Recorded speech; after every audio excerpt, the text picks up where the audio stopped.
Good morning, mga mommies! Mama.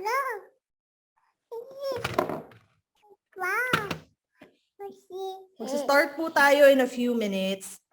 Wait lang po natin if merong iba pang magjo-join. So, I hope you have a good morning. Sana maayos ang ating mga gising. Alam ko mga nag-multitask tayo dyan. So, Mommy Jess, you might want to say hi to everyone who has joined. Hi everyone. Can you hear me? Yes, we can hear you. Hello, Marge. Hello kay Casey and hello din kay accountant. Wow, meron tayong accountant. Okay, Bianca. So, hello, good morning. Check natin if si Mami Kat mag-join in a few minutes. And then maybe we can start pag nandiyan na siya. Later, Ayan, so good morning mga mommies. Again, my name is Icy, by the way, and we have Mommy Jess as well as your speakers for today. So we'll share with you the presentation that we have para you can kind of see where we're going, what we're going to talk about today. And like we said, the topic for today is going to be about building your accountancy career in the UK. So it's open for those who don't have any accounting background at all. Pwede rin siya obviously sa mga previously accountants na in the Philippines, or to those na are wanting to shift their careers here in the UK but don't know where to start, what to do. So we will be talking about how to build your accountancy career in the UK. And again, my name is IC. Currently, I am at level 3 distance learning, and at the same time while studying, I'm also a work from home bookkeeper for a private company. And together with me, we have Mommy Jess, who is also studying AAT level 2 and 3 accounts. Well, she's actually an accounts assistant apprentice already at an accounting firm. Hello, Mommy Jess. So, we'll talk about our journey. We'll talk about the methods that you can probably opt for if you want to build your accountancy career here in the UK. So yan, marami kami share sa inyo, and obviously you can also ask some questions later on. Yes. We'll just show you our agenda first bago tayo mag-discuss in detail. So for today's agenda, these are the things that we will be covering. So number 1, ways of studying to build your career in accountancy. So marami tayong ways, maraming routes. Like what Mommy Kat has mentioned a while ago, on the advert on the Facebook group chat or group rather, Jess and I are taking 2 different routes. So we are going to share that to you kung paano kami nag-study. We'll also share you our background and journey. So kung ano na yung ginagawa namin ngayon with our current position or jobs. We'll talk to you about the pros and cons of distance learning, being an apprentice, and also the self-study, because these are the 3 main ways or main routes of how you can start or build your career in accountancy here in the UK. And lastly, we'll also share to you that we have actually a community support or a group that you can probably join if you really want to study accountancy. And maybe it's a forum na rin, no, for you to air out your questions or yung mga challenges natin as we go through our studying. So yan. Any questions about our agenda? Wala naman? Okay. So before I talk about the different ways of how you can study accountancy, let me just give you the details of the accountancy qualifications in the UK. So I think some of you who are already aware about accountancy, you probably know na about these qualifications kasi di ba kapag nababrowse ka ng mga finance jobs or mga accounting jobs, these are the qualifications that they're looking for. So the first one is AAT, or the Association of Accounting Technician. And the other one is the Chartered Accountancy. And these are governed by different accounting bodies. So yung ACCA, ACA, CIMA, and marami pang iba. So there are two major levels, if I may say, of the accounting qualifications in the UK. Pero yung pinaka first level or yung starting point is the AAT. Yung pinaka-common, especially if you want to, yung nagsa-start ka pa lang as an accountant or as a finance career, ito yung pinakaunang level na hinahanap. So, AAT, or the Association of Accounting Technicians. So, ano ba to? So, AAT is a qualification for accounting technician. This is your first step to achieve your accounting career qualification in the UK. And it has 4 levels. So, merong level 1, level 2, level 3, level 4. But kung may background ka naman na medyo like what Mami Bianca has mentioned earlier, meron siyang 2 units sa accountancy during her university years. So dahil meron ka ng kind of basic information about accountancy, maybe you can skip level 1 and just proceed with level 2 instantly. Or you can even proceed to level 3 kung kaya.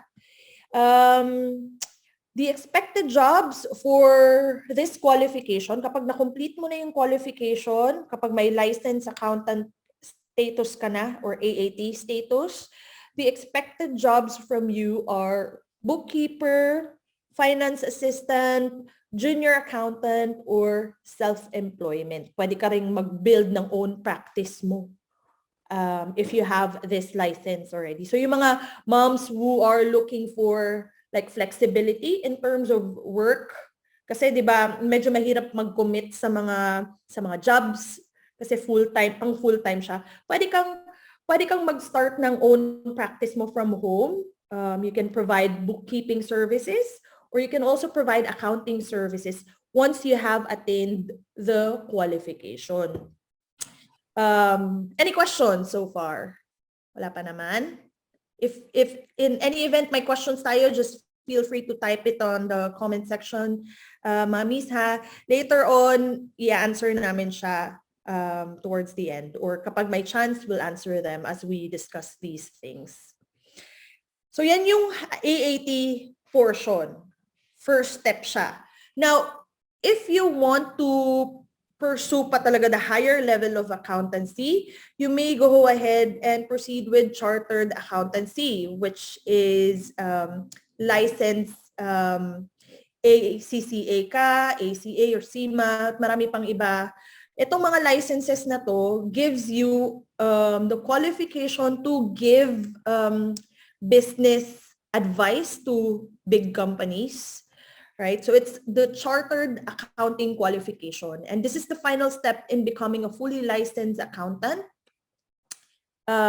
May iba rin siyang syllabus and courses kasi it requires at least 3 years of experience. And within that 3 years of experience mo, kailangan din na nagsa-study ka. So para siyang masters, kumbaga, if we are to, to compare it with the normal university route.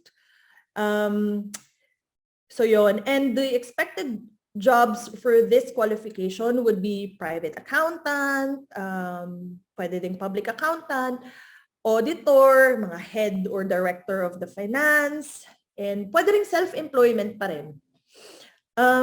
I think we just have one question here. Where do you get these certifications and education, please? Do you have a price in mind and how much would it cost? Yes, we'll share that, Mami Sarah. But just to give you an idea, you can visit these organizations or you can look them up online. So again, the first step is to join the AAT. So if you look up aat.co.uk, tama ba, Mami Jess? I forgot now the website. It's So type it. org.uk. .org.uk, no? Yeah. aat.org.uk. I'll type it in the comment section para you can all refer to that later on. So you can visit that website and it will give you a lot of information. Mami Jess will also talk about this later on. In terms of the pricing, depende po talaga siya with the method of study that you choose. So later we'll touch on that as well. Ayun, so thank you for that question, Mami Sarah. So now let's talk about the ways of studying to build your career in accountancy. So for today, we will only focus on the basic accounting licensure, which is the AAT or the Association of Accounting Technician. Kasi yan po talaga yung first step. So maybe in a different session, if we will have another one, we'll talk about how you can go about the chartered accountancy qualification. But for today, ito muna yung focus natin, yung AAT. So these are the 3 ways of studying to build your career in accountancy. And these are distance learning plus tutor. It means na you don't have to go to a school or to a college to attend classes. You can do this at the comfort of your home. And you can kind of self-study, watch videos na ipoprovide ng learning provider mo sa'yo. Plus, at the same time, you will have access to a tutor. So yon. That's the first method. The second method is the apprenticeship plus scheduled classes. And when we say apprenticeship, you're already doing the job. You're already practicing the accounting task. And on the side, you attend scheduled classes as well. So yon. So medyo maganda siya in a way because while you're learning, you do the hands-on job as well.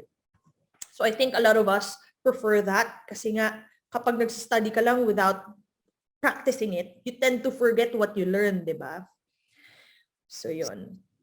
And the third one is the self-study route, which means you just get materials from a provider, so yung mga books, yan. But then you won't have access to a professor.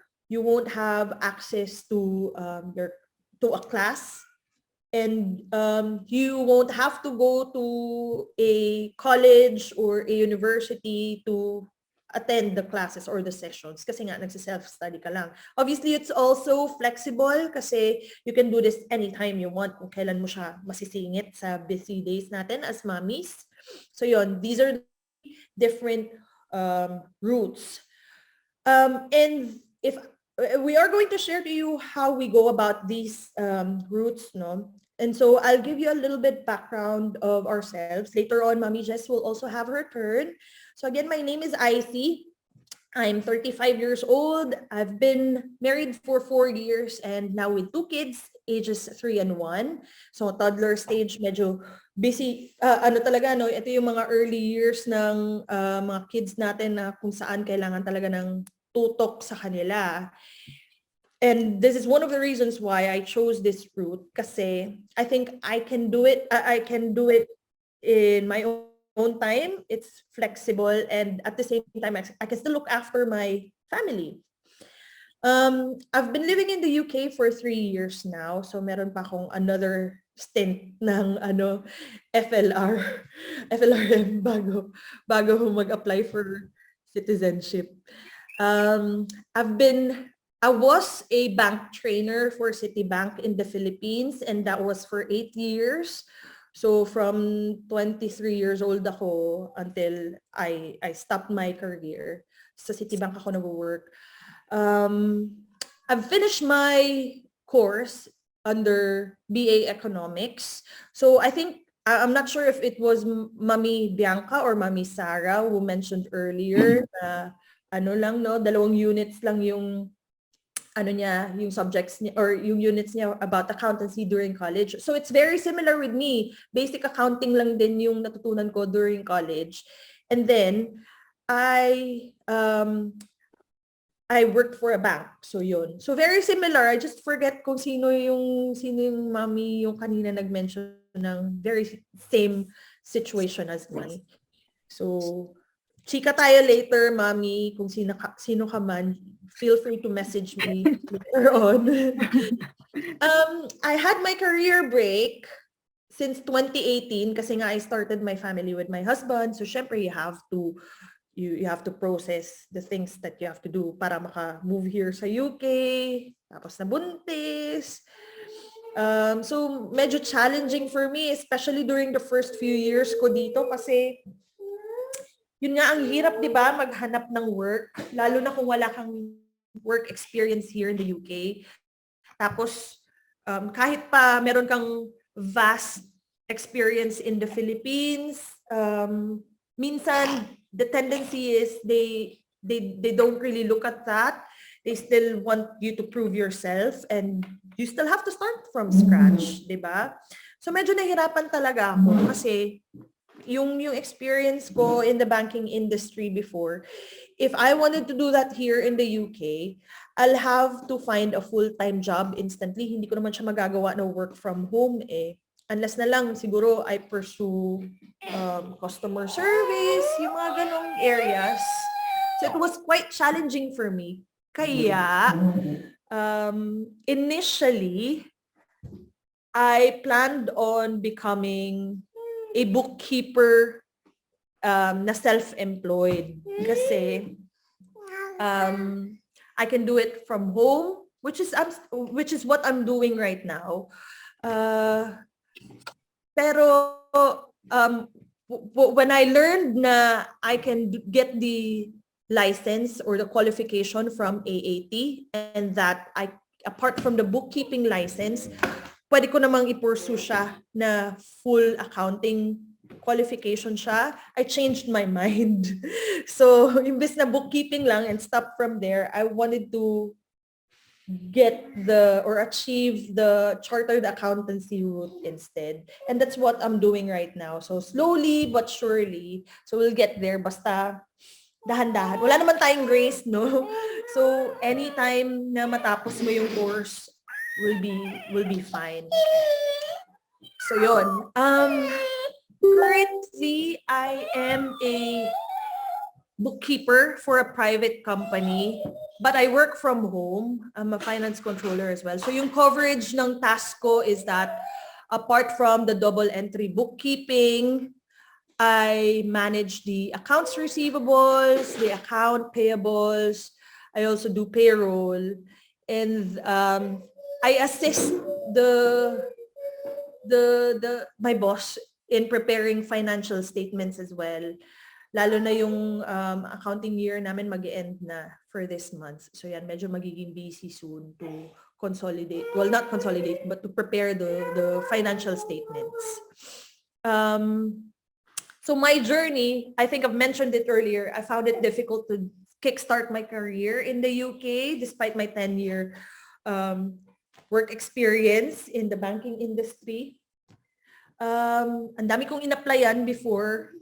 Meron namang nag-call, but again, they would ask, anong qualifications mo? So do you have a record of this and that? Ang daming hinihingi. And it was quite tedious for me to do it kasi young pa nga yung kids. So I said, I have to find something else na mag-fit sa mom lifestyle ko. So we all know na most jobs here in the UK require qualifications. So if you really want to succeed in the accounting career or industry, AAT is your first step. Yes, I've initially wanted to start a bookkeeping business in the UK, which prompted me to go through AAT. So yan, na-discuss ko earlier slightly. And then I had a goal change. Yung chartered accountancy, mga mommies, it takes 3 to 5 years, minimum 3 years for your experience. And then depending on how fast you finish your studies, kung natetake mo yung mga exams nila right then and there, then you can probably finish it within 3 years or probably more. I have completed my AAT Foundation Level 2. Nag-start ako ng November of last year. And this is distance learning, mga mamis ha. So, start ako November of last year. Yung level 2 has 5 units. Basic or foundation, bookkeeping transactions, bookkeeping controls. Mami, 4 na lang now. 4 na lang ba now? Oo nga pala kasi 2022 na siya. Yes. 4 na lang siya ngayon. Sorry. Ano pa nga yung iba, Mami Jess? Oh my God, I forgot now. Transaction controls, costing, Costing, there you go. And ano yung last? Wala na rin yung working, business awareness na. Business awareness. So yun. So last time, yung 2016 kasi na version yung na-complete ko. So 5 units yun.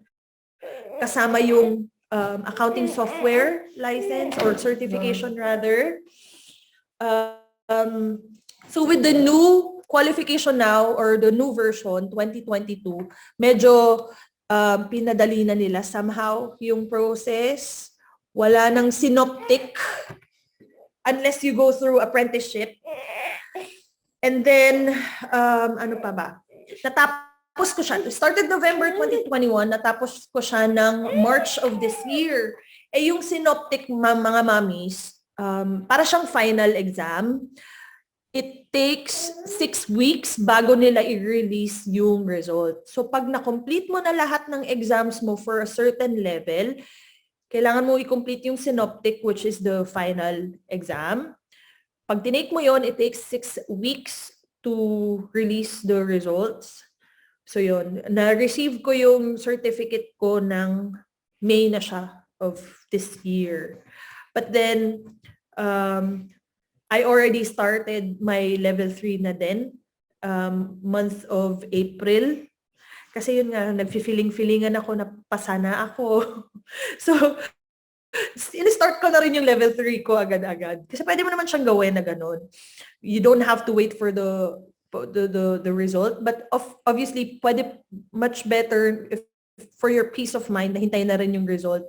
Para in case man na hindi pumasa, kumbaga, hindi ka mako-confuse with the units na inaaral. So yun, na-start ko yung level 3 ko nung May. Medyo mabagal yung level 3 ko kasi ang daming nangyari. So ngayon, katatapos ko lang nung level 3. So naghihintay na lang po ako ng result for level 3. So hopefully ma-receive ko na siya within this week yung result. Kasi tinik ko siya nung August 12. Yeah, August 12 yung exam. So now we'll talk about the pros and cons of distance learning. So for the pros of distance learning, number 1, self-paced siya mga mamis. So kung kailan ka may time na mag-study, dun mo siya pwedeng gawin. So kung busy ka man at home with your task for the family, for looking after your family, or meron kang job currently, and this is just your transition to shift to accountancy, one of the pros of distance learning is that pwede mo siyang isingit in the evening or kapag tulog yung kids mo or kahit sa madaling araw. In fact, ako nung nagtitake po ako ng mga exams ko in between kasi I take the exams from home as well, so it's remote. Hinihintay kong matulog lahat para makapag-focus ako. So minsan, tinitake ko yung exam ng madaling araw, ng midnight, yung gano'n, para walang distractions. So walang pressure talaga with distance learning kasi hindi ka naman nag-a-attend ng classes. So ikaw lang mismo ang magpe-pressure sa sarili mo. What I do is that, para ma-motivate ko yung sarili ko po na mag-aral, binubook ko na yung exams ko. So for example, ngayon, nag-aaral ako ng isang unit and I think matatapos ko yung unit in 1 month or 2 months. Ang gagawin ko, ibubook ko na yung exam ko for this unit towards the end of the month or next month para ma-push ko talaga yung sarili ko na mag-aral. Kasi kapag hindi ka po nagfa-find ng ways to push yourself to study, then tatamarin ka talaga with the distance learning. But it's very flexible. You can fit it in your mom lifestyle. It's really handy for moms who are actively, with young kids na kailangan ng hands-on talaga. So this is quite nice for you. And you can complete the qualification sooner than classroom setup kasi hindi ka na naghihintay po ng sessions, hindi ka na naghihintay ng classes. So pag natapos mo na maaral yung isang unit ngayon at na-take mo na yung exam, you can move on to the next unit.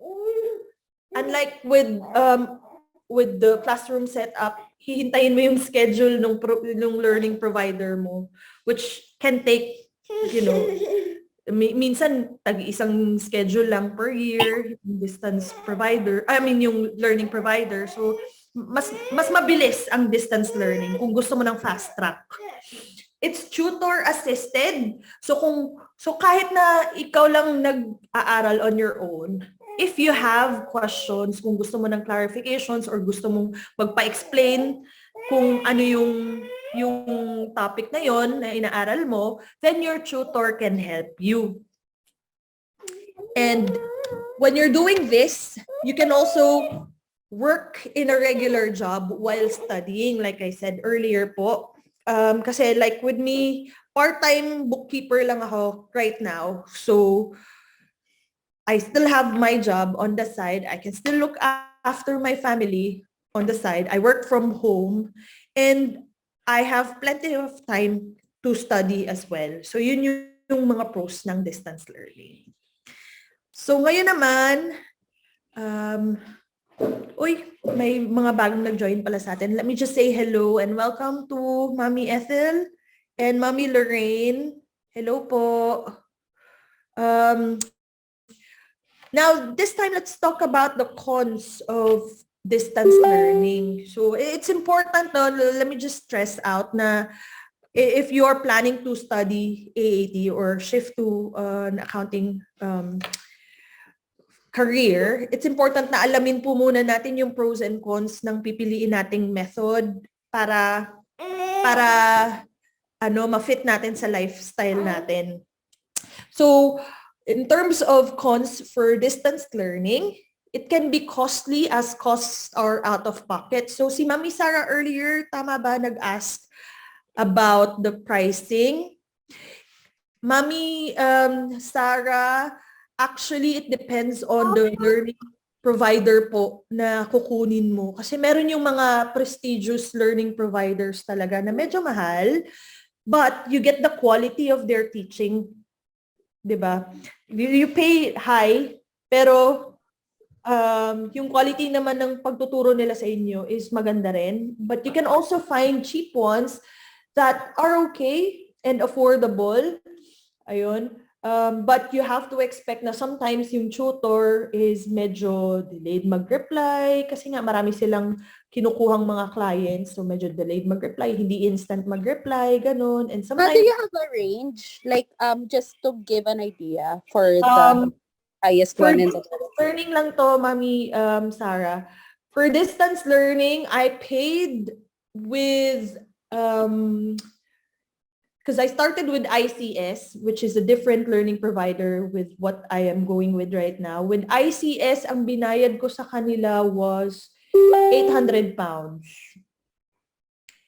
Yun. So, between 500 to 1,500 po ang range. So, kailangan nating i-research kung anong mga learning providers ang maganda and affordable or reasonable.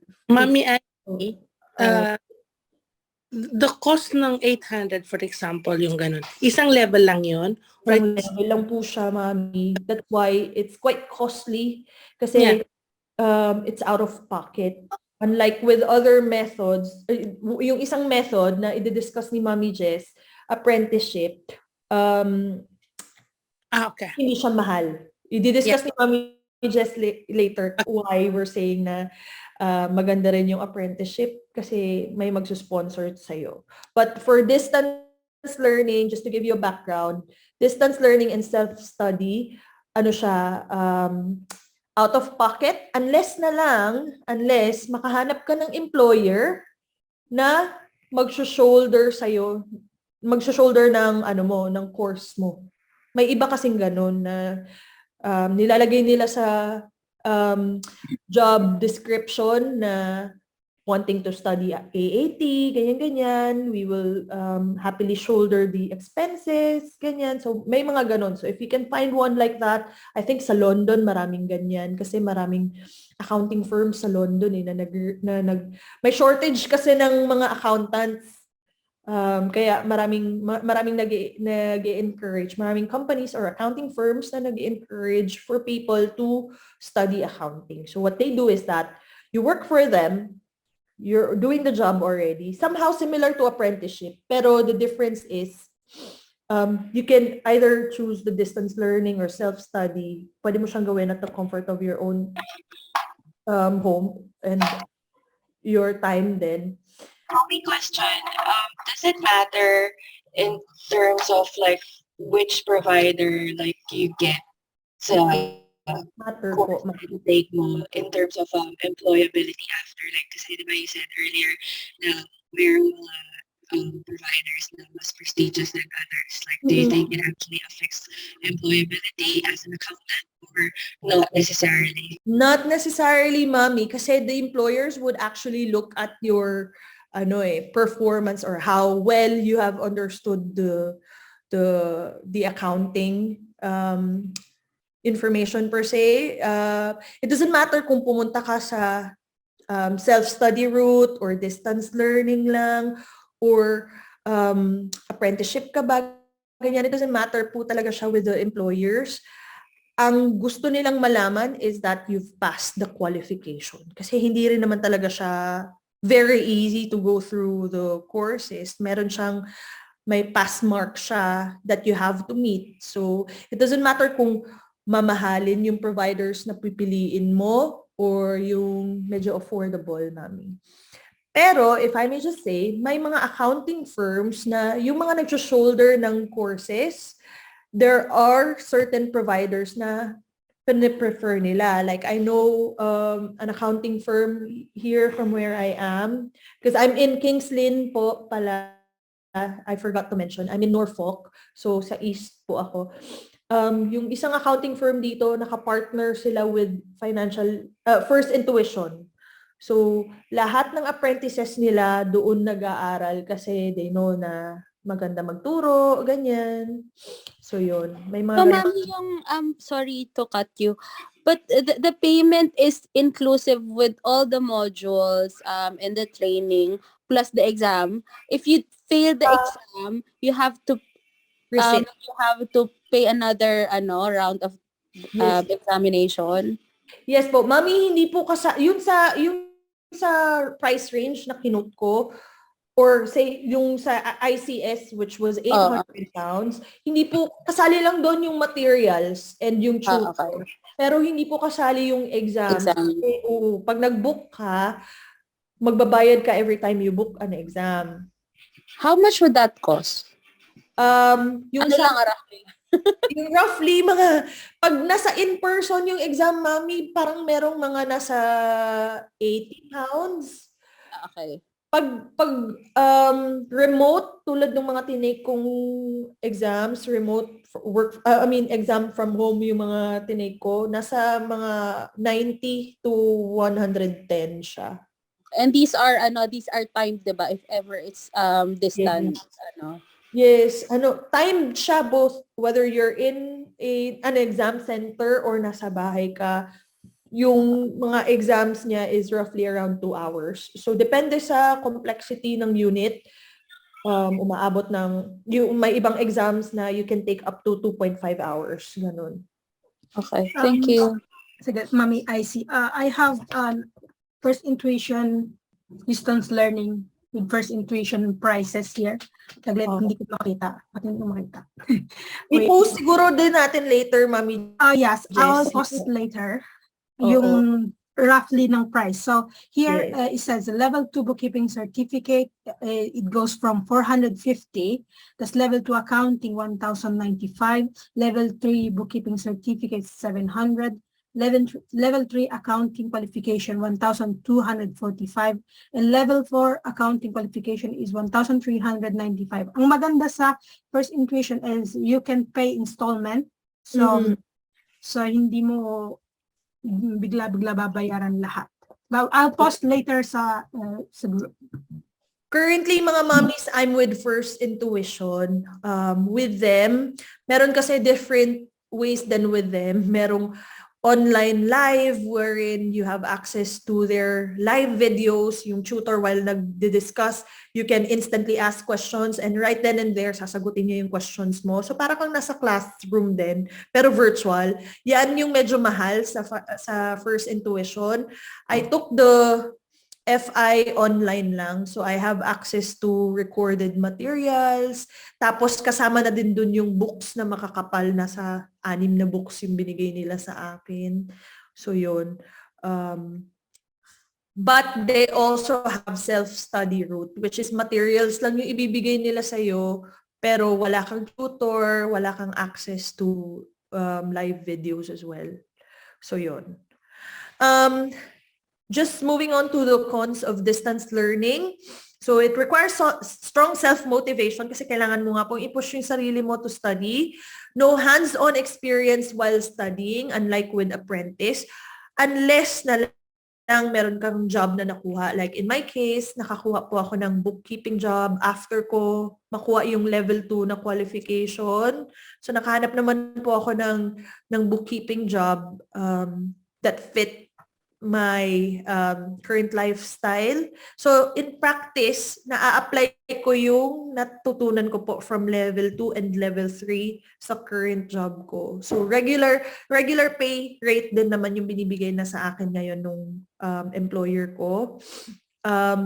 Another con of distance learning is that there's no live training by a professor. Everything is recorded, which is okay lang naman. Hindi naman ako masyadong big deal dun sa... Kasi may tutor naman po. So natatanong ko naman yung tutor kapag may clarifications akong gustong itanong. At saka meron din po siyang mga practice assessments in between. So dun sa mga practice assessment na yon, may passing mark din. So kapag nag-fail ka or kapag may mga wrong answers ka doon, yung tutor mo will automatically give you an explanation about those incorrect answers. So yan yung ikinaganda naman ng distance learning.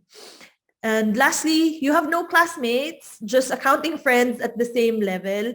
So marami ka namang makikilala along the way kasi if you sign up with a distance or with a learning provider, meron naman silang mga forum areas na pwede mong i-join. Tapos tendency is mag-invite na to join WhatsApp, ganyan. So nakakapag-communicate ka naman, nakakapag-network ka naman po. And you have, you can gain friends who will help you along the way, even with distance learning. So yan po yung pros and cons ng distance learning. Again, if you have questions po, just type it in the comment section or just feel free to let us know and we will answer it on the dot or probably towards the end. And ma-highlight ko lang yung sabi ni Mommy Kat no, on the comment section. You're right, Mommy Kat, UK does not discriminate at all. So whether nakapag-finish ka ng accounting, wala kang experience ng accounting, or school leaver ka, never ka nakatapos ng degree, or you want to switch from a different industry to accounting industry, UK does not discriminate. You can freely switch to accounting. You just have to find the right route for you and you will succeed po. So yun po yung pros and cons ng distance learning. I think I'll let Mommy Jess, who's one of my accounting friends na nakilala ko lang din dito sa Facebook group, no, to tell you more about the other methods and also her journey in accountancy. So yun. Thank you. Mommy Jess, your turn na po. Thank you, Mommy Icy. Thank you, Mommy Icy. Hi, mga mami. Yeah, first of all, I want to introduce myself and my background. So my name is Jessica, or Jess na lang for short. And I was born in the Philippines, but I grew up and lived in Italy for 18 years. So hindi, hanggang 9 years old lang ako sa Pilipinas, and then we moved in Italy. I have no academic background, so kasi pasaway ako nung teenager ako, hindi ko talaga gusto mag-aral, so I want to work instead of finishing my study. Kaya my course in Italy was linguistic but not graduated. It was a 5 year course and just did 2 years. I live in the UK for 6 years, so since 2016, I'm in Devon area, Exeter, and I am married for 12 years with 3 kids under 10, so exactly 9, 7, at saka 4 years old. My very first job in the UK was a cleaner, precisely as a housekeeping in a university accommodation. So yun ang first job ko here in the UK nung dumating ako. After that, I changed job as Tesco pickup shopper. Kami yung mga nagpipick up ng mga items na ino-order online at dinideliver or pinipick up ng mga clients in the day. At that time, yun lang yung ideal hours job ko for me to fit around sa kids and sa job ng husband ko. So it was 5 a.m. to 10 a.m. part-time job. So I can go home and take care of the kids for the rest of the day. And yung husband ko naman na mag-work. So then after my maternity leave, and nung pwede na ulit ako mag-work, I've decided to change job and I wanted to try to go in the hospitality industry. So I applied as a hotel receptionist. So ito yung, naboboring kasi ako kaya nag-selfie ako. And I lasted there for 2 years, including pandemic time. Kasi we worked that time too, and also I was occasionally doing waitressing after pandemic in the neighbor restaurant. I don't know if you know about the Primary Inn, so I was working Primary Inn and near I mean talagang magkadikit ang Primary Inn and the Beefeater. So I was working in both as hotel receptionist and a waitress.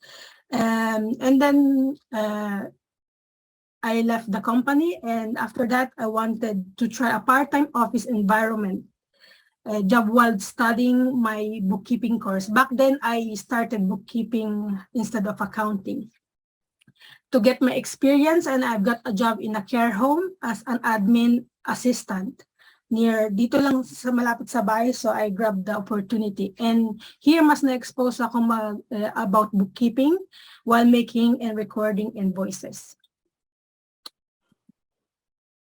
So, continuing about my background, I have no background in accountancy at all, at least zero. Zero talaga, hindi ko nga alam nung nag-umpisa ako, hindi ko alam kung ano yung accountancy. So, I said in the previous slide, di ba, na I was a cleaner before and I worked my way up. So, talagang zero background and I just changed career. But I have always been passionate about finance. So in fact, I started self-studying personal finance, investing, trading forex, and crypto back in 2016. So this is another story. So while I was on my career break of 2.5 years nung maternity leave ko, and also after having yung son ko, and while taking care of my other two, I mastered forex trading, and since then I trade the forex market. To add my plate, I have also a small business offering virtual assistant services. Hence my decision of pursuing this the career path of bookkeeping or accounting. As you can see, I'm also passionate about multi-stream of income to invest.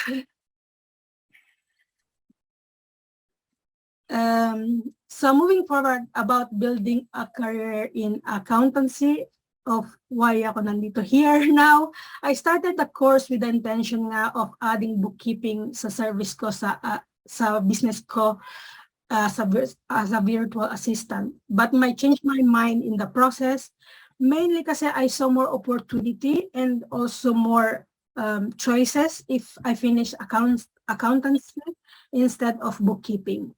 Now I work for a chartered accounting firm as an assistant accountant apprentice, alongside with 1 day scheduled class. So I'm in the office for 4 days and 1 day sa college, sa school. I started back in January 2022, so really fresh tong year lang to with level 1 access in bookkeeping. Kasi I wasn't sure kung accounting it was for me really. Kaya nag-start ako for level 1 to see lang kung magugustuhan ko. And now I'm doing my level 2 at level 3 accountant assistant apprentice. And this will take me 2 years. After that, I can pursue to go to level 4 in accounting. Quack, quack. What is one, quack, quack? Wait lang mga mami. Sorry yung anak ko kasi. Okay lang Yeah. yun.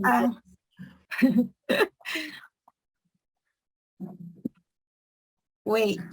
Okay. So now I want to share ang pros na nakita ko so far doing an apprentice job in accounting. So the first one is you earn while you are learning. So katulad ko, kung katulad ko kayo na pwedeng mag-work at ayaw mag-aral lang and your kids are in primary full-time education, this is for you, I think, kung gusto nyo. Why not choose the apprenticeship so you can work and study at the same time na connected sa career na gusto mong gawin, di ba? So, yun yung thought ko at first kaya nag-umpisa ako ng apprenticeship. The second one is finance related. So, if mag-apprenticeship ka, everything is free. Yung employer mo ang magbabayad for everything such as provider fee, in my case yung college fee ko, AAT membership, the books, and some will pay also for your childcare kasi yung college ko is offering as well if you have kids, small kids, they provide childcare too. Third one ay yung training and experience na for me it was the most important thing. Yung learning on the job, yung tipong meron akong pag-compare sa theory and practical, so that makes sense sa akin. And this is also will shorten yung need mo na experience if mag-decide kang mag-chartered accountant. I think it's calculated, but I'm not totally 100% sure. Pero if you're working in accountant, I think if you want to do a chartered, they will count that you are working the practice.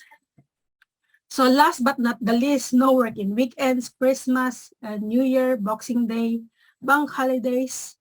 Since kasi yung mga, di ba yung mga job ko, previous job ko na part-time lang, I was working weekend, bank holidays, and yung mga in Christmas and New Year. So kaya this is a big change for me in positive. Then, talking about yung cons of becoming an assistant accountant, ito na yung mga na-encounter ko so far. So first, you need to work 9 to 5 for 5 days a week. So for, talagang block na yun, hindi ka pwedeng. Pwede naman sa firm namin, you have like flexi time. Pwede mong sabihin na may appointment ka sa doctor or your kids are sick. Yan, flexi time ang tawag nila doon. You still get paid and everything. Yeah, and then this is a con for me kasi I lost some of my free time while the kids were at school na pwede ko sana gawin na hindi sila kasama, di ba? And secondly, the pay. If like me, you were paid way higher than the minimum wage because I was an admin assistant. And it was way more than minimum wage. This is definitely a con, but I'm just thankful na at least is the adult minimum wage rate kasi yung apprenticeship rate, if I'm not mistaken, is £4.81 lang for 16 to 19 and over for the first year ng apprenticeship. After your first year, minimum wage na. So I'm 33, so binigay nila minimum wage, siguro naawa sa akin. Kaya binigay nilang minimum wage kahit walang experience. Thirdly speaking, yung commitment at pressure. So as mommy, we have a lot of responsibilities. And some out of our control, di ba? And adding another one, it takes a lot of pressure as well as energy in our part to commit this new responsibility, di ba? So I would say it's more self-pressure too. At yung takot ka, syempre na hindi mo makommit yung sa sobrang daming mong responsibilidad. Lastly, it's a really long journey. So if you think about it, di ba, 3 years is a really long journey. In my case nga, in my college timetable until level 4, it will take me 3 to 4 years in total. Then next slide. So do you have any question at all? If you have a question, you can type now or ask now, or maybe later we will answer at the end. Before I talk about the other way of learning in AAT as an accountant or bookkeeper. Hi, is it okay if I... Yeah. Ano kasi, matagal-tagal, 2009 ako dito sa UK. At Yeah. saka, dream ko talaga na may private company ng bookkeeping. Kaya, I registered Hive Kent Bookkeeping Services.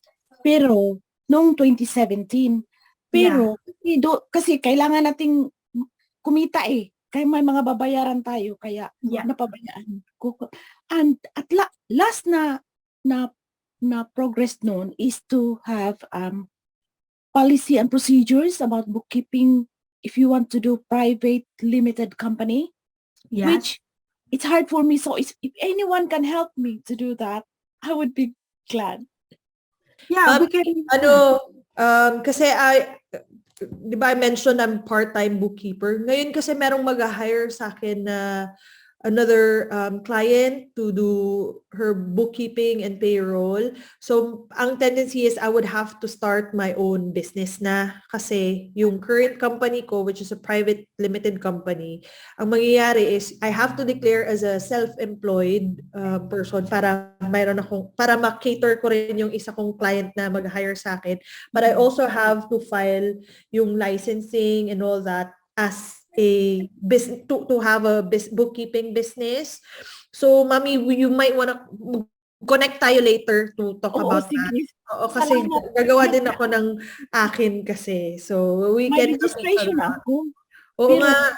ang last ask ng HMRC is to have policy and procedure. Oo, needed talaga siya kasi not just for the clients kasi ano mo rin siya kumbaga coverage mo rin siya kasi a lot of the clients can I mean may mga situations din kasi wherein clients would take advantage of you. Yes. Or sometimes kapag may anomaly sa company nila, they try to drag you as well. So the company or HMRC wants to make sure that you also have your own P&Ls in place para kung may mga bagay man na mangyayari, may mga like worst case idemanda ka or something, you have this document in place to cover and protect you. Lalo na ngayon may money laundering. So nag-attend ako ng money laundering, but you have to do it every year. So kailangan din ako every year. At saka sa ngayon yung policy and procedure at saka by December siguro parang may babayaran na naman ako. Kaya kailangan ko ng help. Talaga. Pero okay lang yung mga expenses, Mami, nababawi naman, di ba? So, ang problema yun lang yung good thing about it. Nag-ano ako ng dalawa na yung online training, online studying sa e-careers at saka training link. Busy nga. Hindi ko natapos, nabayaran ko lang. Nawala na sayang naman. Oo nga, sayang. Kaya kailangan ko siguro ng school. 56 years old na ako. Ano ba to? Naku, wala yan sa age. Wala pa sa age. May mga classmate ako na pensionado na they changed career. She was a doctor and she wanted to become a bookkeeper. So, may classmate ako. Gusto ko yun kasi kahit nasa Pilipinas tayo, pang yung mga client natin, pwede natin gagawin sa sa internet. Kaya kung mag-retire siguro yun ang gagawin ko. Naku. Kaya yan, Mami. Mag-connect tayo later on. Sige, thank you. Si Jess din, maraming share yan kasi she works in an accounting firm. So, later on, let's brainstorm or maybe share documents. Thank you, salamat. At day off ko ngayon, so may time ako. Yeah. So, Ma'am, may question ulit. Sorry, baka na-miss out ko kasi yung anak ko nag-iiyak. So, yung 'di ba, like I said before, one of my units in university, may 2 units ako for accountancy, 'di ba? So, sorry kung na-miss out mo to, kung na-miss out ko lang or na nasabi na. Pero say for example, magta-try ako doon sa junior apprenticeship, yung AAT ba yun? Oo. Tapos mag-apply ako for that training. Paano nila i-assess ba muna nila yung qualifications mo? Like they're gonna ask you what you took in college, bago nila In my sabihin na, experience, okay, sorry. Mami Sarah, in my experience, pumunta ako sa college ko, they have like an apprenticeship hub. So nag-ask ako information about it. So tatanungin lang naman nila, what's your background? Kung meron kang GCSE or meron kang kahit anong level na certificate, basta may level 2 certificate ka ng English or math. And then kahit wala akong experience, talaga sabi ko, I just want to change career. Tapos tatanungin nila why you want to change career, at yung iaano kanila yung process ng how to become apprenticeship, anong mangyayari. So they will help you. There's some agency or some college na will help you to go to for the process. Sila maghahanap ng employer mo, or you can also search for yourself. Meron akong kaibigan na he called the company where he wanted to work, and he asked if they are searching for apprentice. At that time nagse-search sila ng apprentice, so sunete siya. Tinake siya on board, sila nagbabayad lahat. So you have many ways of doing apprenticeship if you want to, Mami. I don't know kung yun yung question mo. May share ko lang din related to Yeah. Mami Sarah's question, no? Yeah. Regardless of your units from university, hindi nila hihingin yun. So if you sign up for a learning provider, hindi naman sila manghihingi ng credentials mo from the Philippines. So pwede kang mag-sign up directly. You can call the learning provider. Okay. So, parang when you apply, it's not parang you will check kung anong level ka rather than they will check your level. Check Tama your ba? knowledge. Yeah. Yes, that's Check your level Okay. of knowledge. Understood. Sorry. Yun yung part na parang, No, check ba nila kung anong Oh, hindi. level ko? In my case, Ganun. Mami Sarah, kasi I have background with accounting, pero kasi that was a long time, and yung focus din ng experience ko was banking industry. Although meron naman siyang, the logic behind it, the debit and credit, you cover that in the banking industry. Hindi pa rin siya yung mainstream ng accounting. So what I did was, as a refresher, I started with level 2. Accounting. Okay. And just to clarify, mga mamis ha, with AAT, may dalawang routes din. Merong bookkeeping, kung gusto mong bookkeeping lang, or merong accounting na will cover the bookkeeping units plus the extra ones. Okay. Hindi kasi yung background ko rin sa, finance. Pero, hindi siya grasping on the accountancy part. Parang, governance, risk, and compliance kasi ako. Pero, yun nga, I got interested with the topic today. Baka something that I can explore. Yes, you might want to look at the syllabus, Mami, ng level 2. Kasi kakabago lang din nila ng qualifications. So previously, nung nag-start kami ni Mami Jess, 2016 yung qualification. Yes. Which has different units per level. Ngayon, in place na kasi yung 2022, although available pa rin naman yung 2016 until next year. Hindi na. Unless Hindi na, pero pwede pa rin siya kumbaga i-take mo. But they encourage the 2022 na kasi moving forward, yun na talaga siya. So, you might wanna check on the syllabus per level to see what fits you. Kasi, syempre, per level, iba yung, kumbaga, yung depth ng accounting. So, if you wanna refresh again and you wanna learn the basics of accounting, level 2. May I add as well, kung pupunta ka sa AET website, they have like yung test your knowledge, and at the end will tell you which level you can start with. Kasi yun din yung trinay ko. Yeah. And one last question, sorry ma. Ang daming question no. Yung kunyari itong accountancy na to and you pass all these qualifications and everything, yung accountancy, and is there a road for you to get the CPA? Yes, that's the Chartered Accountancy, Mami. So yung sa atin sa Pilipinas, we call it CPA because we follow the American standards. That's why we call it CPA. But in the UK, we call it Chartered Accountancy po. So there are different organizations that will give you that status. So you just have to choose kung anong specialty ang gusto mo. So marami po. Marami siya. Yan yung magte-take ng 3 years minimum. Kasi nagre-require siya ng experience on the job na 3 years. Plus, at the same time, you still have more to study about, which will entitle you eventually to give business advices to companies. Kaya CPA level na siya when you finish the Chartered Accountancy. Thank you. You're welcome po. Welcome. Other questions? No? Okay. So another ways of studying AAT to become a bookkeeper or accountant is self-studying. So personally, hindi ko pa ito na-experience, but if ever na hindi ako pwede mag-apprenticeship as wala ako time, or if I go back when I had my career break, I would have choose to do self-studying. Bakit? Kasi amongst the other option, excluding ang apprenticeship is the cheapest route.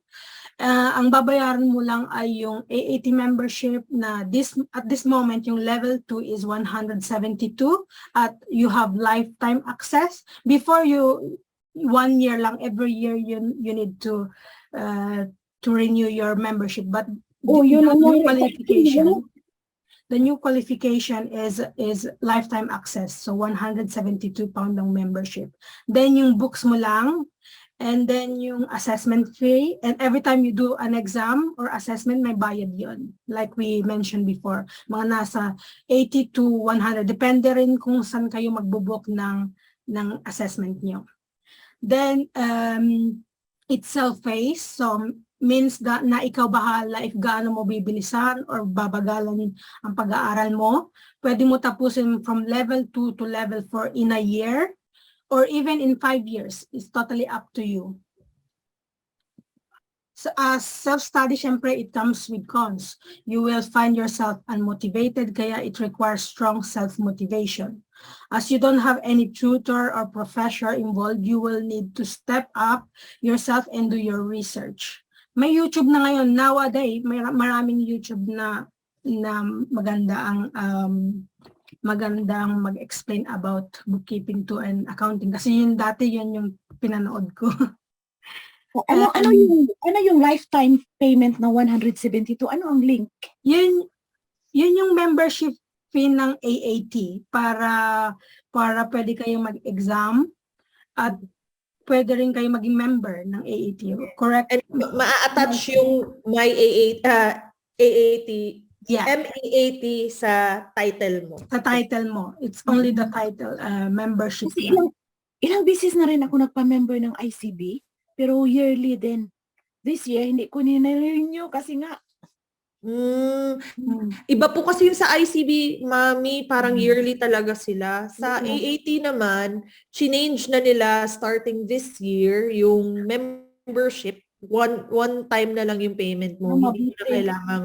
Hindi mo na kailangang mag-renew every year. So kung magpa-member ka with AAT, pag natapos mo yung qualification, forever mo na ma-attach yung MAAT sa title mo.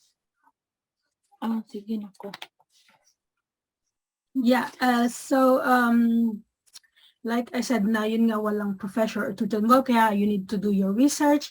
And then your exams at yung ways na pag-aaral mo is totally your responsibility, no one else. Kaya there's a lot of research to do. So, and then no hands-on experience unless you find a bookkeeping or accounting job while you're studying.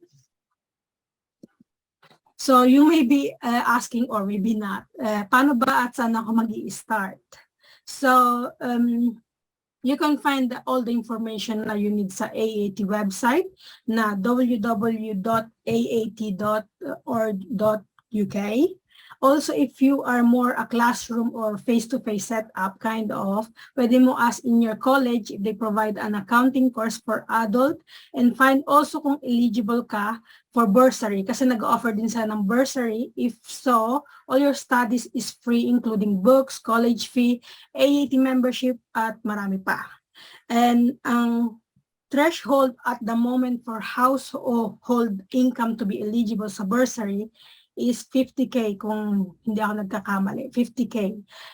Also, the bursary is not only sa college but also directly sa AAT. They give away free bursary if you apply pag binuksan na nila. If you want to do apprenticeship naman, you may find an accounting firm and ask directly if they are accepting apprenticeship. Who knows, baka they may, tapos they can hire you. Sila nang magbabayad ng lahat. So lastly, pwede kayong mag-ask sa amin ni Mami IC and join us in our community Facebook and ask there all your questions you may have now or in the future. So, I thank think you si for... Mami Ethel may question, nag-raise ng hand si Mami. nag-raise ng hand? Oo.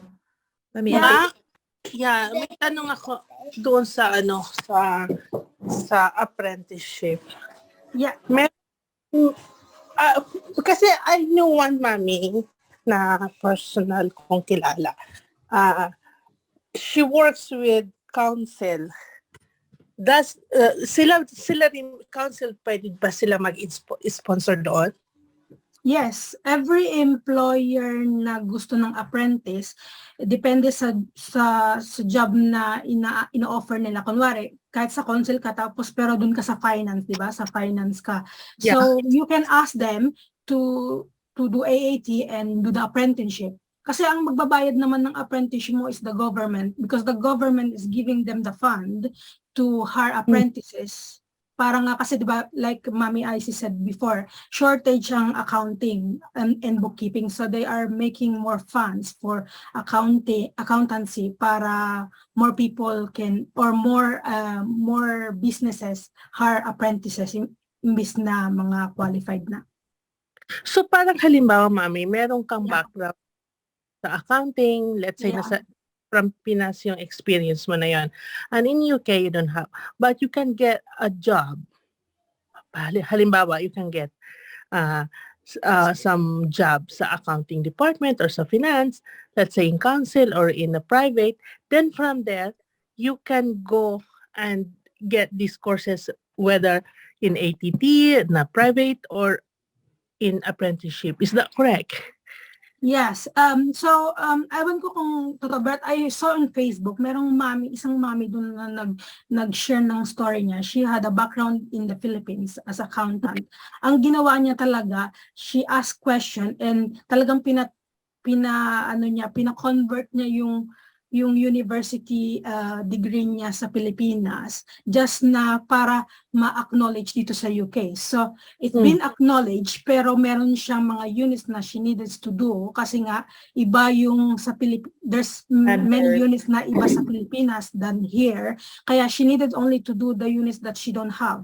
So, pwede kang talagang mag-ask if your qualification degree sa Pilipinas is valid here. Pwede mo i-convert. It may be na worth less, pero worth asking, di ba? Kasi kung may skip mo 1 or 2 units, it's just something, di ba?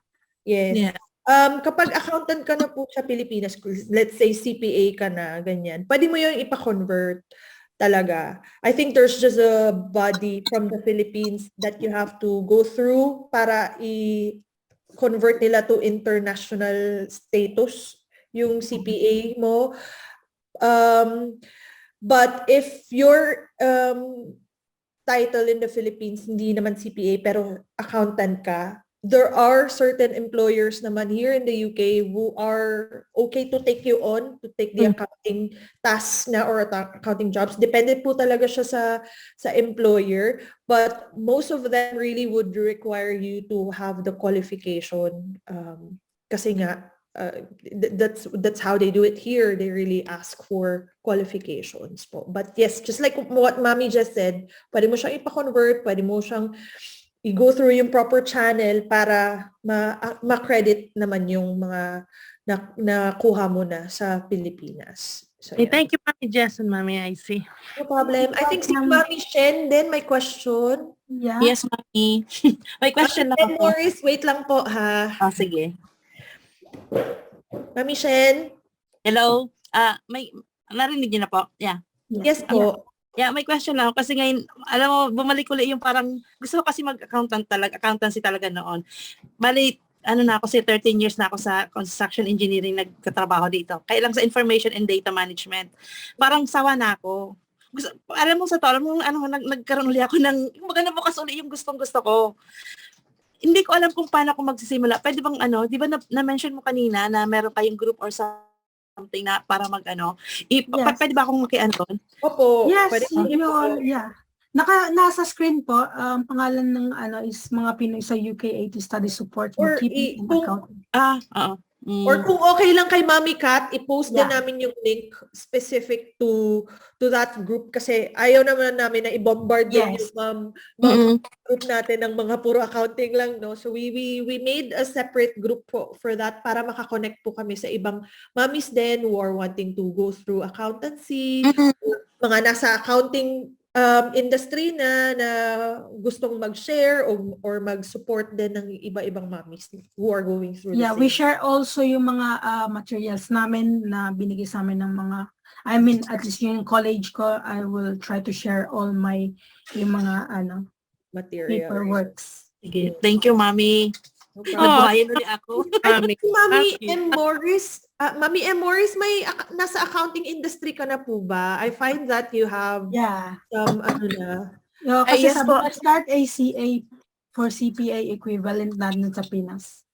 Yes po mga mami, yes. Kanina nag-raise din ako ng hand for follow-through lang nung tanong about equivalent ng profession ng accountancy. So, ano po ako ngayon, sa Birmingham base po ako and working po sa KPMG as auditor. So, wala po akong ibang naging experience maliban lang talaga sa audit mula Pilipinas hanggang makalipat ng Malta and here. And then I try po to ask before, like, pwede ko bang ipa-convert yung CPA ko? Kasi gusto ko syempre, alam mo yun, pwede kang makipagsabayan, like, when it comes to promotion, medyo mahirap kasi. Tapos sabi nila sa akin sa ICA EW, yun po yung sa England and Wales natin para sa mga certified accountants. So, sabi nila sa akin, unfortunately, yung CPA daw po natin sa Pilipinas is parang hindi siya ganun standards. Oo, ka-standard. So, they advise to check yung nagbigay. So, in my case, sa atin, tingin ko, kailangan ko makipag-usap sa PRC and Board of Accountancy to find out para lang makita kung pwede bang in-match kasi hindi daw nila yun gagawin dito. So, ako, parang iniisip ko, so, paano magte-take ba ako ng ACA o ACCA? Kasi, basically, for sure, may uulitin na units like, for example, yung mga taxation area. Magkaiba kasi, di ba po, yung tax natin dito compare sa Pilipinas and laging nagpapalit. So, pinaka-advice na lang po is to check muna lagi sa ICA EW if gustong magpa-convert and to check din sa Pilipinas sa atin kung paano mai-align yung CPA natin dito sa UK. Pero ako, napapagod na po ako mag-audit. Gusto ko na talagang umalis. Gusto ko na maganda naman yung audit area din, di ba? I mean, if maganda siya. When you get the proper qualification here in the UK, pwede kang mag-advance talaga in that auditing area. Oo, pwede ka magkaroon ng partnership mo, your own practice and everything. Pero ako kasi, siguro, napagod na ako. Yung way ng audit kasi dito sa UK, sobrang hirap niya compare sa Pilipinas and sa Malta, like European setting. So sabi ko parang, ano ba to? Ganto na lang ako ng ganto. Parang gusto ko muna mag-explore. Like, for example, hindi ko naman na-practice yung accountancy side lang. Kaya din naging interested ako to join today. Pero don't get me wrong, maganda sa career yung audit. Alam mo yon, feeling ko kung bata-bata ako na yung medyo yung brain cells ko sobrang packed. Baka kinontinue ko pa para makapag-progress. Pero ngayon medyo undecided. Hindi naman umaayaw na magta-turn around. Pero if may possibility kayang i-lessen yung stress like ng audit, yun. Mami, pag nasa ganitong industry talaga, hindi na natin maiiwasan ang stress talaga. Oo, no? Stress Kakambal talaga. talaga. Ibang Yeah. type ng stress lang talaga siya per area siguro. Mm-mm. Pero yun, it's really nice to know na we have a mommy na auditor here, and you work from one of the big Yeah, five. big Big company. Four, Yeah. yes. So yes, that's you probably want to share your experience then. Story. Yeah, your story. I would be Especially if we interested. have another session, di ba? Oo, Mami, The don't worry. other area naman ng ng accounting. Accounting, Yes. yes. Ask Of course, natin si Mami. Kat for Of another course. session. For So- another session, yeah.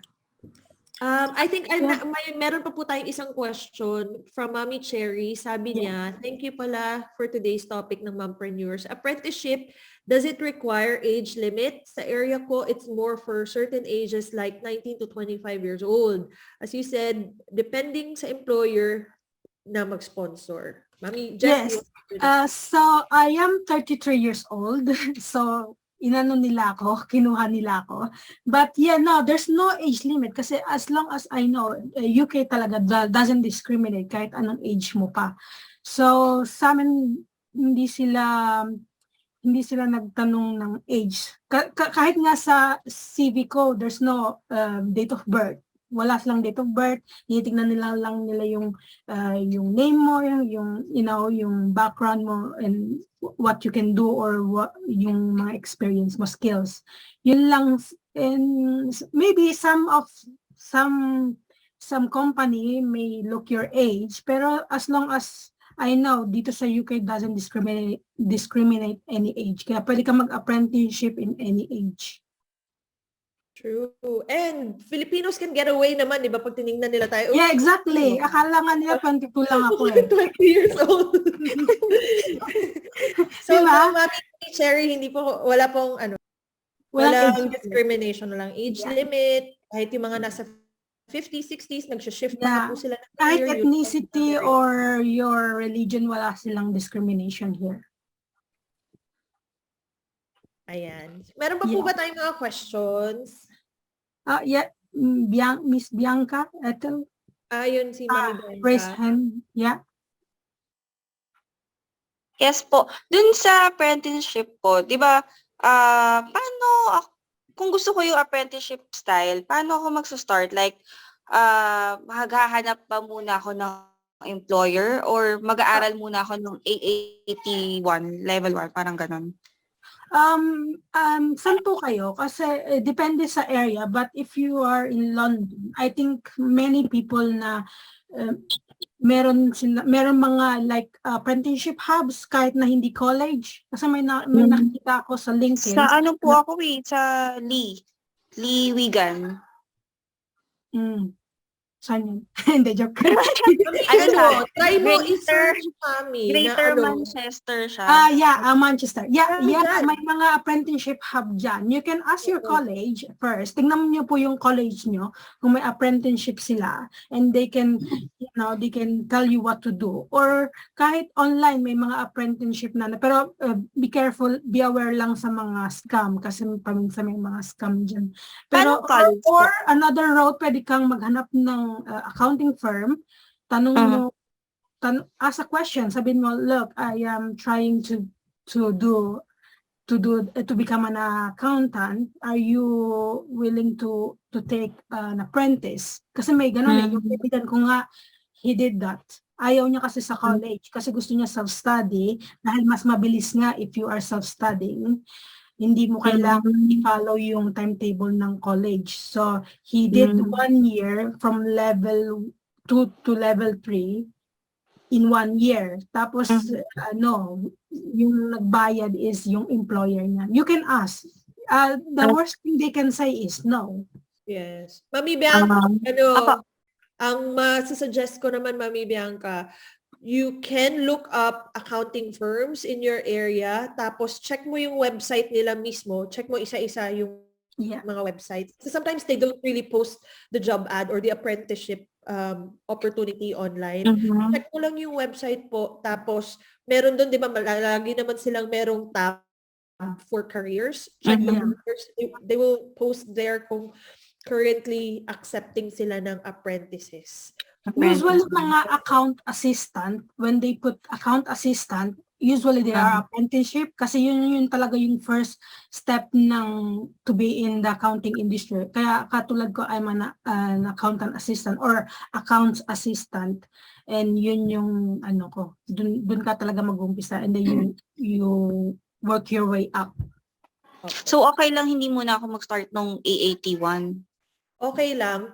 Ba- Kasi advice ka nila na Na. at the onset na kailangan mo mag-sign up na for AAT because you have to register your studies, ganyan. So, meron ding iba na yung requirement siya na you're starting your career or already. Meron namang iba na sasabihin nila na if you're willing to start your accounting journey, we will finance your school or your studies, ganyan. So kahit na hindi ka pa registered sa AAT, depende talaga siya sa employer po. Sa employer.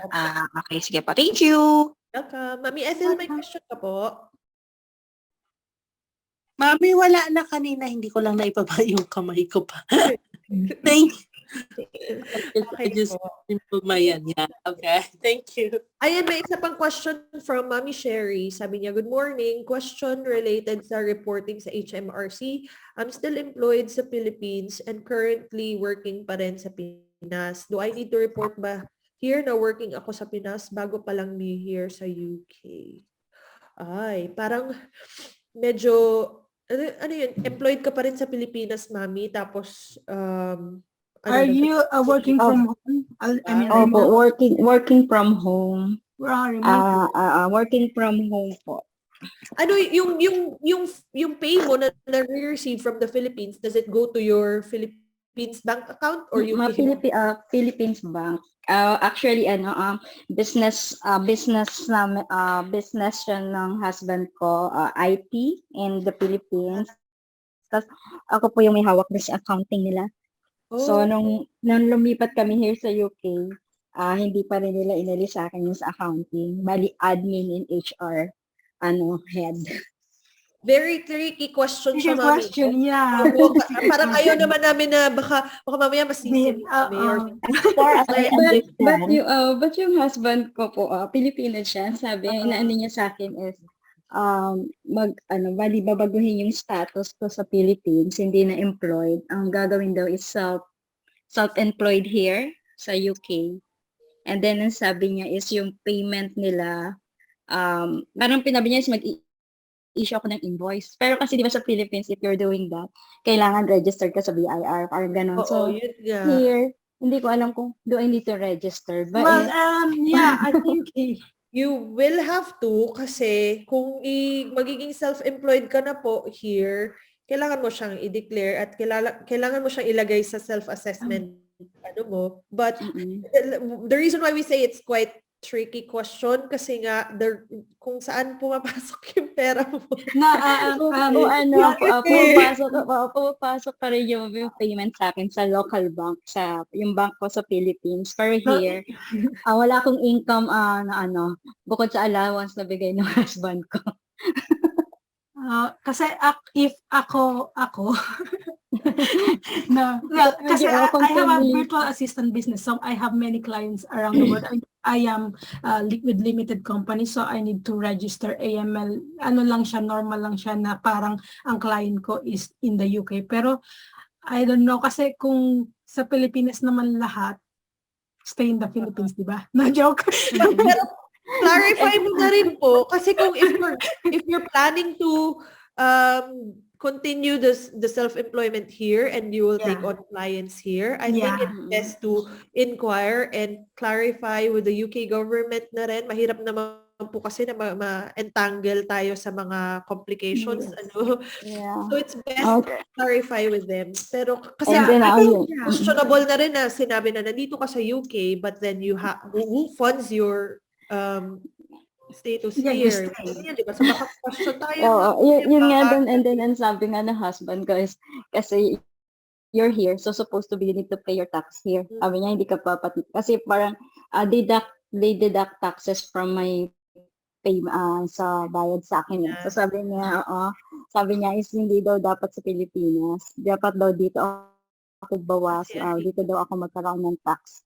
Kasi nandito ako and then kung dun daw sa I think Pilipinas, that will mean your pay will also have to come here straight forward. There's a Mhm. mommy Catherine said, look it up sa government website. There's a thing double taxation. Meron ata agreement UK and Philippines. Then yung tax, yes, the tax treaty, merong double taxation. So, yun din, medyo yung nagko-question din ako na sa mga, sa friends namin kung account na sa Pilipinas. Sabi ko, paano yung mangyayari kung babawasan, kasi diba yung the company sa Philippines, kung hindi ako babawasan nila, sila naman yung hahabulin ni BIR. So, I mean, sabi ko, paano, kung dito ko naman As far ibabayad. as my experience, Opo. kung mag-file ka dito ng tax return, my question doon, are you earning overseas? Yes. Check mo May yun. ano kasi siya, Parang Automatic Mm. calculate na yun. So sabi nga niya yung husband is, you look like an OFW here. Sabi, you're an OFW working sa Philippines since nandito ka. Sabi, yun yung inaano niya sa akin. may So, bracket ayan. kasi sa self-assessment ng tax, mami, like kung saan nanggagaling yung funds mo. If you're like, in your case, services kasi yung product mo not a physical product. But then again, it will fall under yung client mo is coming from a country outside the EU. So may separate box for that. So yun, you just have to clarify po, mami, just to make sure kasi mahirap naman na wait lang, umiyak yung anak ko. Sige, I'll check na rin. Then, yun po. Nag-start din pala ako ngayon ng A80 actually, sa Learn Direct. So, kaka-start ko pa lang. Nag-enroll. Which level? Level 3 supposed to be. Kaya lang, nag-level 2 lang ako. Nag-level 2 muna ako kasi hindi ko alam, wala akong idea kung paano siya. So, sa SOPS, kaka-start ko pa lang. Then, kaka-member ko pa lang sa A80. Nakaka-happy naman, ang dami na natin. Yes. So happy. Kaka-enroll ko pa lang. Oo. Meron din ako naging friend si Mami Ann Soler. I'm not sure kung meron po nakakilala sa kanya. But she Yes, also signed up level 2. So yun, nahihirapan lang daw siya currently to squeeze it in kasi nga, basta may young Newborn kids pa. talaga. Yeah. Mahirap talaga. Medyo mahirap nga din kasi ako nahihirapan ako sa schedule ko naman dahil yung year-end ng audit sa BIR. So hinahabol ko yung year-end report and then yung sa audit, then yung sa daughter is yung nag-aaral, so nag-aasikaso sa bahay. So yung oras. Kaya nag-a-adjust pa rin. Actually, nag-a-adjust pa rin ako. Parang ngayon lang hindi ako bumalik mag-aral eh. Parang after... Excited naman siya, Mami, di ba? Kasi parang it makes you feel good na parang, you're learning. Kasi dapat talaga continuous learning kahit mga mommies na tayo. Especially sa yung mga taxes. Ito talaga, ko ano yung mga bago rito, ano yung wala. Ang taxes, Mami, cover siya sa level 3, indirect tax. So, that's something that you might want to look forward to. Yun. Then, start din ako magbasa-basa din sa uk.gov kung ano kung interested ka rin sa tax lang, there's an ATT, tinatawag nila. Kasi baka po magka-prob sa possible employment mo here. Then pag dito ma-declare mo po yung source of income as Mami said, best is check po sa atin sa UK Gov website. Totoo yan. Okay. Good, Mami. Sige, I'll do that. Kasi before nung pumunta ako dito is employed yung anak ko. Ngayon pinagbago ko na yung self-employed. Hindi na ako employed, ako self-employed, and then ayaw pa rin nakalanitan ng husband ko sa accounting. Gusto pa rin siya. ako pa rin ang problema pag nag-audit doon sa Philippines. Kung paano i-autos yung mga documents. Kasi ikaw na yung nakakaalam ng books nila. Ang hirap na kumuha ng bagong accountant. Diba? Siguro gusto niya ganun. Kasi araw pa rin yung dito. Ano siya. Yan po. So, may ibang questions pa po ba tayo mga mamis? Saya naman ang discussion natin today. Yes, so interesting, no? Nakakatuwa. Kasi I like seeing other Filipino na talagang pinapursue nila yung career nila sa accounting. Kasi I always see other career path and seeing seeing everybody Common na. yung nursing, common Mm. yung, I mean, Yes. not in bad way. I mean, No, no, no. marami kasi talagang nasa health. Tsaka most of the people naman kasi di ba na pumupunta dito are nurses kaya kinuha sila from the Philippines. So there's more people. Sana kuhanin din nila mga accounting sa Philippines. Di ba? Mga mommies, connect po tayo ha. Mami Jess will share the Facebook group para po yung mga ano natin, questions natin or yung challenges natin, especially to those na meron ng mga nasa self-employment status na or may mga businesses on the side like Mami Bell ba yun? Si Mami Bell yun, di ba? Yung may bookkeeping. Tsaka si Mami Sherry as well. Ayun. Share po tayo doon and we can connect. And kung meron po tayong challenges in terms of our studies, you can always post it there. Magtulungan po tayo. Salamat, Mami. Okay, mga mamis, thank you so much. Thank you. Thank you. Bye-bye. Thank you. Bye-bye. Thank you. Mami Thank you Kat, po. thank you. Thank you po. Bye-bye. Salamat. Mami Ka, thank you. Thank you Thank so you. much. Bye. Salamat. We really appreciate it. Ang dami namin natutunan. Salamat po, Mami. Salamat. Thank you. Bye-bye. Bye-bye po. Thank you. Teka Bye-bye. lang, Mama Icy.